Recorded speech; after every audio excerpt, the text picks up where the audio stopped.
अस्सलाम। आज के इस लेक्चर में हम CFF1 advance accounting and financial reporting की समर 2024 के अटेम्प्ट का क्वेश्चन नंबर 5 सॉल्व करेंगे। समर 2024 के अटेम्प्ट का question number 5 IAS 34 internal financial reporting और कोड ऑफ एथिक्स के एरिया से टेस्ट किया गया है। बेसिकली इस सवाल की दो पार्ट्स हैं, पार्ट ए और पार्ट बी। पार्ट ए की वेटेज है 10 मार्क की, पार्ट बी की वेटेज है 6 मार्क की। इन टोटलिटी 16 मार्क का ये सवाल है। सवाल की इंफॉर्मेशन को रीड करने से पहले अगर मैं सवाल की रिक्वायरमेंट को रीड करूं, कहता है analyze whether the suggestions pointed out by the chief executive should be incorporated in the quarterly financial statements in accordance with the requirement of IAS 34। हमारी कंपनी के चीफ एग्जीक्यूटिव ने कुछ सजेशंस दिए हैं, हमें ये बताना है कि क्या ये IAS 34 की कंप्लायंस के साथ तहत है या IAS 34 से कंप्लाई नहीं कर रही। और रिक्वायरमेंट नंबर बी में कहता है कि briefly explain how you may be in the breach of fundamental principles of ICAP code of ethics for chartered accountant if you accept all the suggestions of the chief executive. Explain how you should respond in this situation to avoid the breach।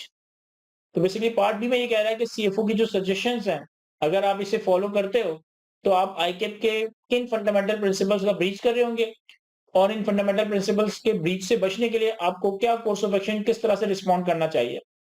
तो दोनों part के हवाले से हम briefly discuss करेंगे। सवाल की information को देखते हैं। कहता है you are a chartered accountant working as a finance manager at juicer Pakistan juicer limited.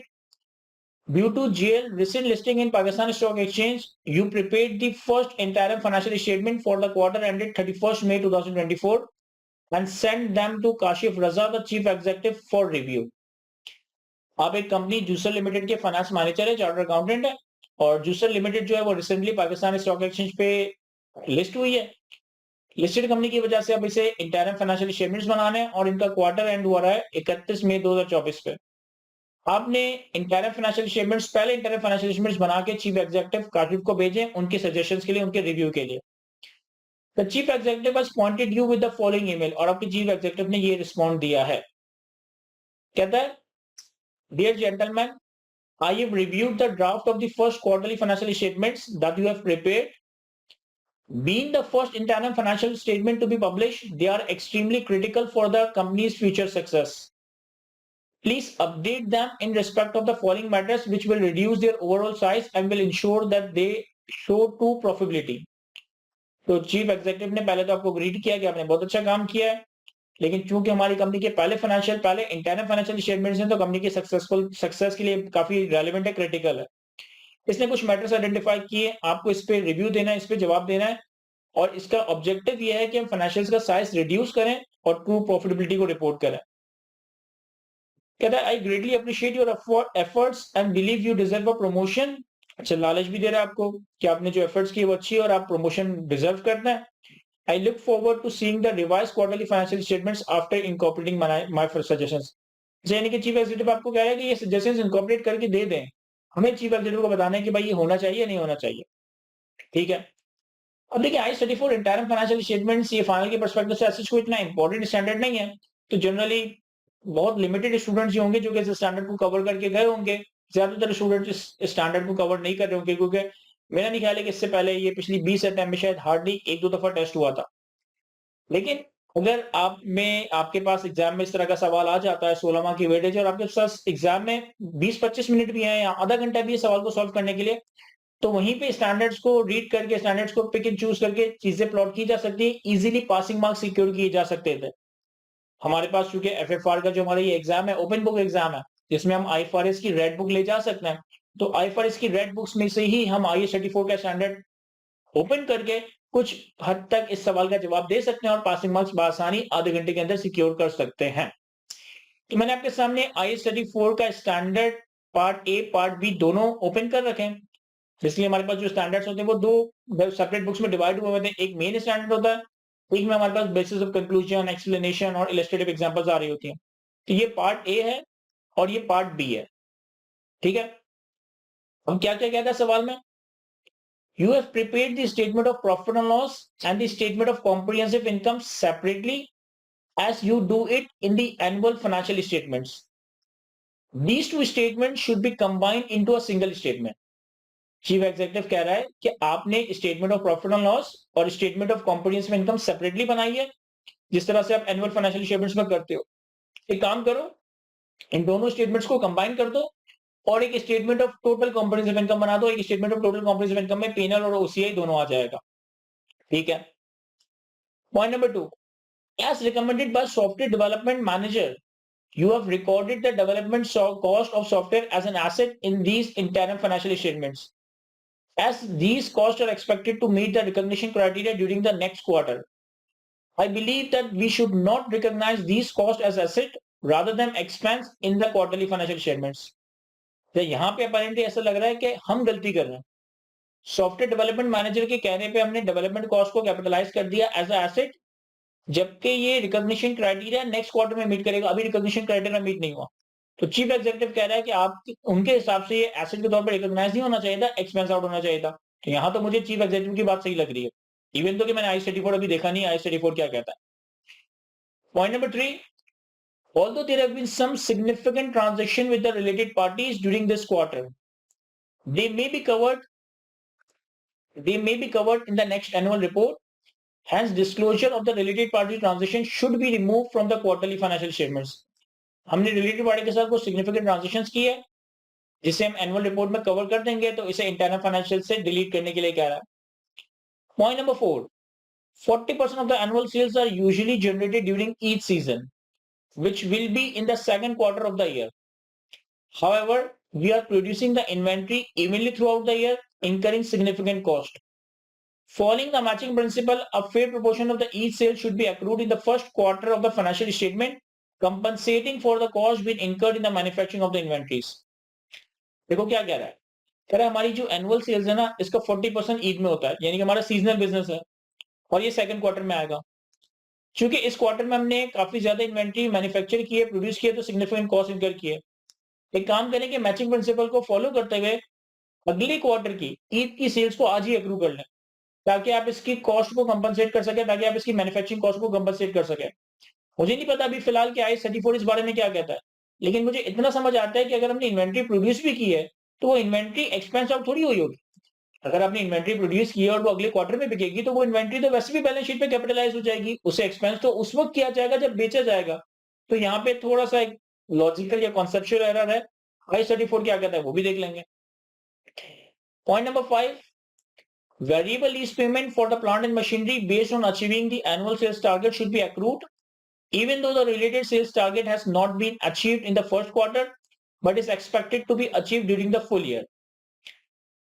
हमने कोई प्लांट एंड मशीनरी लीज पे ली है और इस प्लांट एंड मशीनरी के अगेंस्ट वेरिएबल लीज पेमेंट है, जो कि सेल्स टारगेट से लिंक्ड है, तो चीफ एग्जीक्यूटिव ये कह रहा है कि आप वेरिएबल लीज पेमेंट के अगेंस्ट एक्रूअल रिकॉर्ड कर लें, इवन तो कि हमने सेल्स टारगेट अभी अचीव नहीं किया, लेकिन एनुअल बेसिस पे ये सेल्स टारगेट अचीव हो जाएगा। तो जो भी इस क्वार्टर का बनता है हिस्सा, जो भी इस क्वार्टर की वेरिएबल लीज पेमेंट बनती है, इसे एक्रू कर लिया जाए।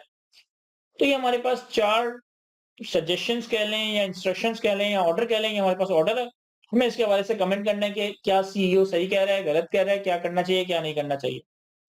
अच्छा, अगर मैं I-34 का सिर्फ इंडेक्स गो थ्रू करूं ना, तो मुझे कुछ चीजें तो मेरे खाली इंडेक्स ही मिल जाएगी। देखिए, इंडेक्स में हमारे पास objective, definition, scope, content of internal financial report, और इसमें आ रहा है minimum content of internal financial report कि फाइनेंशियल रिपोर्ट्स के अंदर, इंटरनल फाइनेंशियल रिपोर्ट्स के अंदर मिनिमम कंपोनेंट क्या आने चाहिए। तो जो सवाल का पहला ही पॉइंट था ना कि स्टेटमेंट ऑफ P&L और अदर कंपोनेंट्स इनकम हमने सेपरेटली बना दी है, मेरा ख्याल है कि इस पॉइंट का आंसर हमें minimum component of internal financial report में मिल जाएगा। फिर हमारे पास form and content of internal financial statement, significant events and transaction. हमारे पास इस सवाल में रिलेटेड पार्टी के साथ सिग्निफिकेंट ट्रांजैक्शंस थी। आई गेस के सिग्निफिकेंट ट्रांजैक्शंस के हवाले से इंफॉर्मेशन हमें यहाँ मिल जाएगी। फिर other disclosure of compliance with IFRS, period for which internal financials are presented, materiality disclosures in financial statements, recognition and measurement, same accounting policies are annual। ये जो हमारे पास सवाल में हमने इंटेंजिबल एसेट की डेवलपमेंट कॉस्ट को कैपिटलाइज कर दिया था, तो ये कैपिटलाइजेशन बेसिकली रिकॉग्निशन क्राइटेरिया के हवाले से कोई डिस्कशन मेरे ख्याल में यहाँ मिल जाएगी। रेवेन्यूज रिसीव सीजनली, क्लिनिकली और ओकेजनली, तो अगर सीजनल बिजनेस का रेवेन्यू वगैरह इसके हवाले से भी स्पेसिफिक बात है। Cost incurred unevenly during the year, applying the recognition and principle measurement, use of estimates. तो हमारे पास इसके बारे में हमें कुछ हिंट मिली कि मिनिमम कंटेंट में हमें इसका आंसर मिल जाएगा, रिकॉग्निशन में हमें इसका आंसर मिल जाएगा, रिलेटेड पार्टी का आंसर हमें सिग्निफिकेंट ट्रांजैक्शन में मिल जाएगा, सीजनल बिजनेस का आंसर हमें रेवेन्यू एक्रूड सीजनली वाले पॉइंट में मिल जाएगा। इसके हवाले से कोई बात वेरिएबल इस पेमेंट के हवाले से हमारे पास कोई बात जो है यहाँ नजर नहीं आ रही, देख लेंगे। सबसे पहले मैं अगर minimum component of internal financial reports पर आऊं,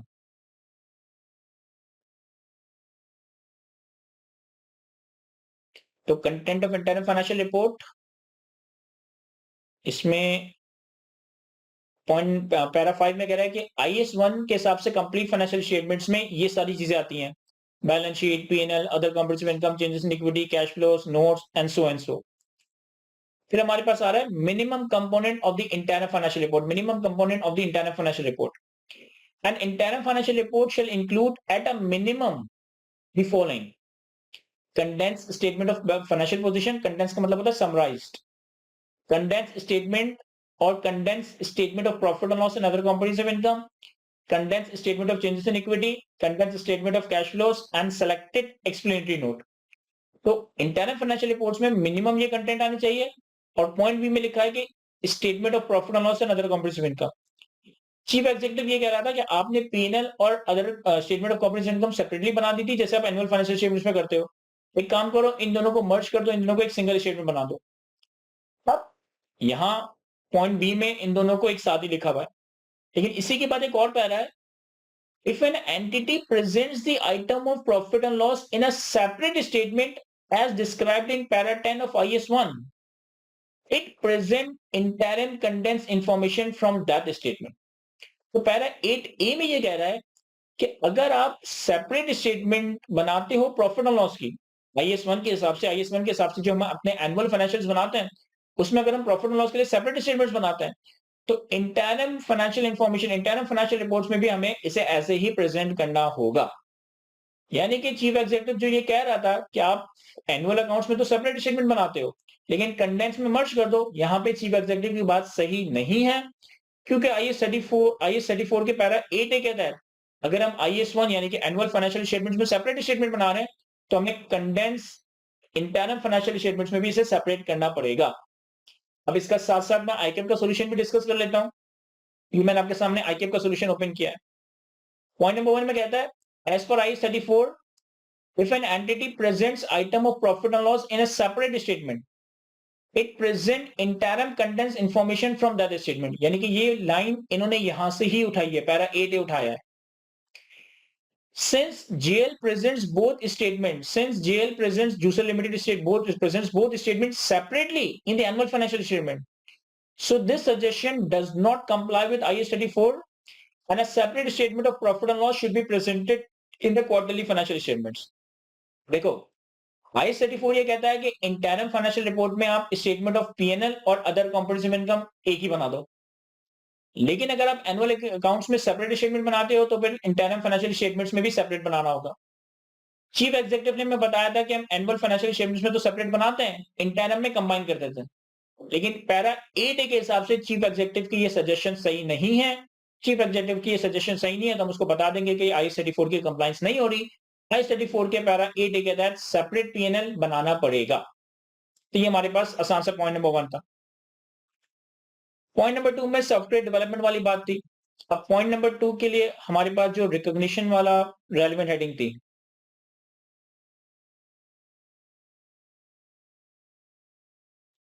रिकॉग्निशन एंड मेजरमेंट प्रिंसिपल, कहता है entity shall apply the same accounting policies in its internal financial statements that are applied in the annual financial statement, except for the accounting policies change made after the date of the most recent annual financial statements that are to be reflected in the annual financial statements। कह रहा है तो internal financial statements में आपने वही accounting policies यानी कि वही रिकॉग्निशन क्राइटेरिया, वही मेजरमेंट क्राइटेरिया फॉलो करना है जो आप अपने एनुअल फाइनेंशियल स्टेटमेंट्स में फॉलो करते थे, अनलेस के अकाउंटिंग पॉलिसी का कोई चेंज आ रहा हो। However, frequency of the entities reporting annual, half yearly, or quarterly shall not affect the measurement of its annual results. To achieve that objective, measurement for interim reporting purpose shall be made on year-to-year basis. Measurement आप year two year basis पे कर सकते हो, लेकिन accounting policies, recognition, measurement criteria वगैरह हमें annual वाला ही apply करना होगा। तो फिर हमारे पास एक और हेडिंग थी जो मैंने इंडेक्स में देखा था कि applying the recognition and measurement principle. Part B of the illustrative examples, accompanying this standard provide example of applying the general recognition and measurement principle.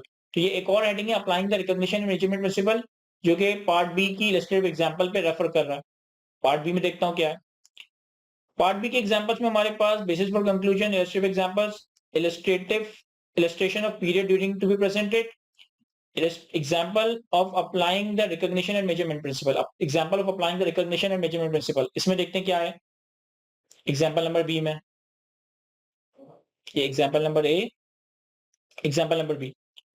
Example number B में हमारे पास हेडिंग्स आ रही हैं कुछ. Employer payroll, major plan periodic, provisions, year end bonuses, variable lease payment. Variable lease payment का एक point हमें मिल गया जो कि सवाल की रिक्वायरमेंट में पॉइंट नंबर 5 में पूछा था. बाद में देखेंगे इसको.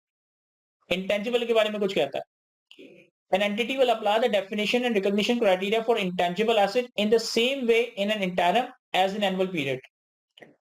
Costs incurred before the recognition criteria for intangible are recognized. Costs incurred before the recognition criteria for an intangible are recognized as expense. Costs incurred after a specific point in time at which criteria are recognized as a part of intangible asset. Deferring cost as asset in interim financial statement in the hope that recognition criteria will be met later in the financial year is not justified. तो मेरा ख्याल है कि पूरा ditto हमें answer मिल गया. यही as it is copy कर देना चाहिए कि इंटेंजिबल की डेफिनेशन और रिकॉग्निशन क्राइटेरिया के लिए हम वही पॉलिसी फॉलो करेंगे जो एनुअल में फॉलो करते हैं. वो कॉस्ट जो रिकॉग्निशन क्राइटेरिया से पहले की है वो एक्सपेंस आउट हो जाएगी. वो कॉस्ट जो रिकॉग्निशन क्राइटेरिया के बाद की है वो कैपिटलाइज होगी. कॉस्ट को इस उम्मीद पे डेफर करते हैं कि फ्यूचर में रिकॉग्निशन क्राइटेरिया मीट हो जाएगा. ये जस्टिफाइड नहीं है, ये जस्टिफाइड नहीं है. तो यहाँ पे ना चीफ एग्जीक्यूटिव सही कह रहा था. यहाँ पे हम गलत कर रहे थे. हमने एसेट कैपिटलाइज कर दिया था, चीफ एग्जीक्यूटिव कह रहा था एक्सपेंस आउट कर दो. तो चीफ एग्जीक्यूटिव की बात सही थी. आईकेप के सॉल्यूशन में क्या है?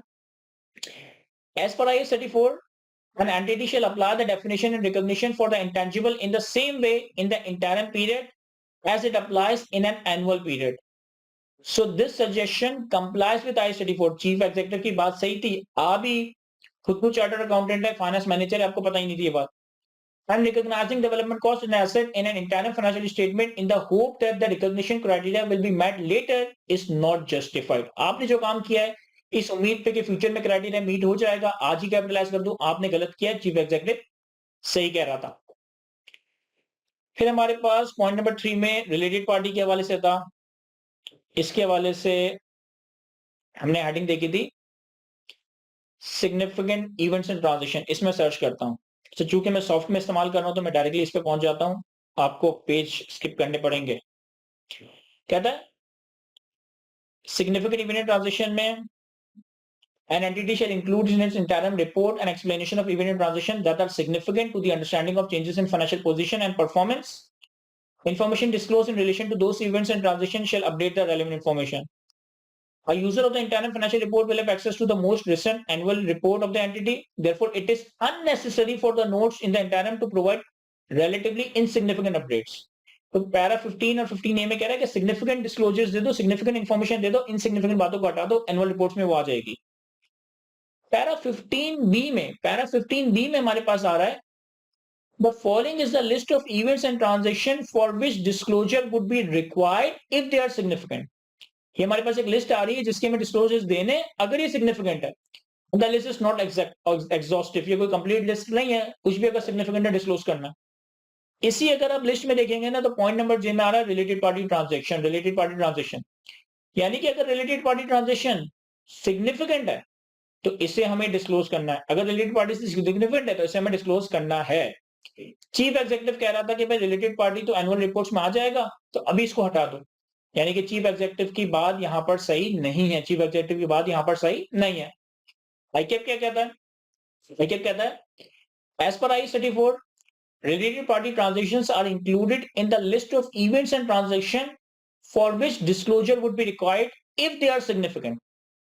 As mentioned in the email, the transaction with the related parties during the quarter was significant. So this suggestion does not comply with IAS 34 and the disclosure should not be removed from the interim financial statements. चूंकि related party transaction का disclosure significant list या significant events और transaction में आता है जिसका disclosure देना है, तो इस वजह से यहां भी सीईओ की सजेशन सही नहीं होगी। फिर हमारे पास सीजनल बिजनेस वाला आ रहा था कि हमारा 40% रेवेन्यू सीजनल होता है और हमने इन्वेंट्री ज्यादा बना दी है, तो सेल्स अक्रूवल पे रिकॉर्ड कर दो इवन दो कि वो सेल अगले क्वार्टर में होगी। इसके लिए हमारे पास सीजनल बिजनेस वाला एक पॉइंट था, रेवेन्यू रिसीव सीजनली, साइक्लिकली और ओकेजनली। इसको अगर मैं सर्च करके डायरेक्ट इस पे पहुंच जाऊं तो इसमें लिखा है कि revenue that are receive seasonally, clinically नहीं, साइक्लिकली और occasionally within a financial year shall not be anticipated or deferred as of the interim date if anticipation or deferral would not be appropriate at the end of the financial year. Revenue that are received occasionally, cyclically, or occasionally within a financial year should not be anticipated or deferred at the interim date if the anticipation or deferral would not be appropriate at the end of the entity's financial year. कह रहा अगर आपका seasonal revenue, आपका cyclical revenue, आपका occasional revenue, तो आप उसको anticipate नहीं करोगे अगर, तो ये एंटिसिपेशन ईयर एंड पे आगे खराब हो सकती है, यानी कि हो सकता है आगे जाके सीजन में बिजनेस ना हो। Examples include dividend, royalties, government grant. Additionally, some entities consistently earn more revenue in certain interim period of the financial year than in the other year. For example, seasonal revenue of retailer. Such revenue are recognized when they occur. Such revenue are recognized when they occur. जब seasonal revenue होगा तो उस वक्त recognize करेंगे जब ये occur होगा। इसमें क्या है? इसमें कोई रेलेवेंट बात नहीं है। तो ये जो कह रहा था कि अगले क्वार्टर का रेवेन्यू आज ही अक्रू कर लो, ये वैसे भी गलत है। रेवेन्यू तो उस वक्त रिकॉर्ड करेंगे जब वो अक्कर होगा।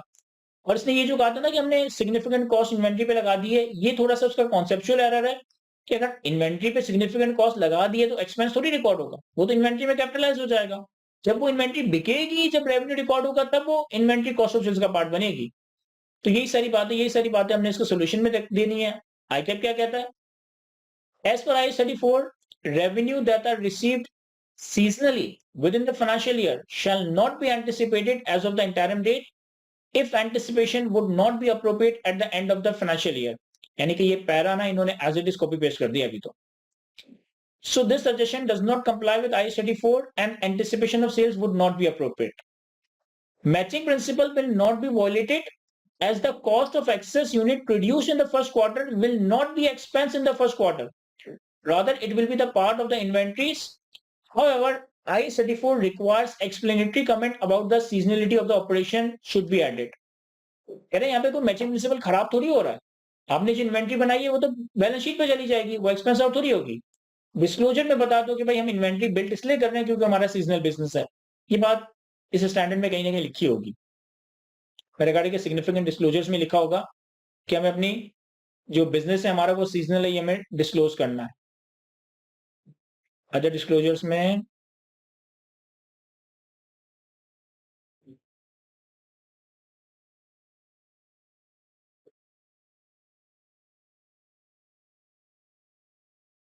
खैर, फिर इसके बाद हमारे पास लास्ट पॉइंट था वेरिएबल लीज पेमेंट, और वेरिएबल लीज पेमेंट से पर्टेनिंग मुझे एक पैरा मिल गया था। क्या लिखा है यहाँ पे? Variable lease payment based on sales can be an example of legal and constructive obligation that is recognized as liability if a lease provides for variable lease payment based on lessee achieving a certain level of annual sales. An obligation can arise in the interim period of the financial year before the required annual level of sales have been achieved. If that required level of sales is expected to be achieved and the entity therefore has no realistic alternative but to make the future lease payment. देखो, chief executive ये कह रहा था कि हमारी plant and machinery variable lease payment है subject to annual sales. अभी target achieve नहीं हुआ, लेकिन आप वेरिएबल लीज पेमेंट को एक्रू कर दें क्योंकि ईयरली बेसिस पे टारगेट अचीव हो जाएगा। IAS 34 ये कहता है कि अगर वेरिएबल लीज पेमेंट है तो आप इसे लायबिलिटी के तौर पर रिकॉग्नाइज कर सकते हैं। अगर तो लीज में वेरिएबल लीज पेमेंट है एनुअल सेल्स का टारगेट अचीव करने पे, तो इंटरम पे ही ऑब्लिगेशन अराइज हो जाएगी before the required annual sales has been achieve. अभी एनुअल सेल्स टारगेट अचीव नहीं हुआ, लेकिन चूंकि हमारी variable lease payment annual sales target के बेसिस पे, तो इंटरम क्वार्टरली पीरियड पे ही हमारी ऑब्लिगेशन अराइज हो गई, हम इसे एग्रू कर देंगे। तो ये वाली बात भी चीफ एग्जीक्यूटिव की सही है, ये वाली बात भी चीफ एग्जीक्यूटिव की सही है। आईकेप क्या कहता है? एज पर IAS 34, variable lease payment based on the sales can be an example of legal and constructive obligation that is recognized as liability If lease provide a variable lease based on the lessee achieving a certain level of annual sales, an obligation can arise if required level of sales is expected to achieve during the year and entity has no realistic alternative but to make the future lease payment. तो ये तो इन्होंने पूरा ना ये para ही copy paste कर दिया है.